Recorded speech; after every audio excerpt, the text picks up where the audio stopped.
Perayaan Idul Adha kali ini memang berbeda dari tahun-tahun sebelumnya. Sebagaimana diketahui, pandemi virus COVID-19 masih belum berakhir.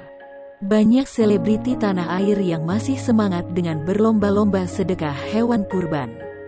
Bahkan tak sedikit yang menyiapkan hewan kurban dengan jumlah yang banyak. Namun, agaknya hal tersebut ditanggapi berbeda oleh pedangdut Cita Citata.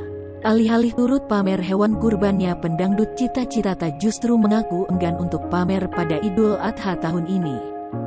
Hal itu terlihat dalam unggahan terbaru Cita Citata di Instagramnya, Selasa tanggal 20 Juli tahun 2021.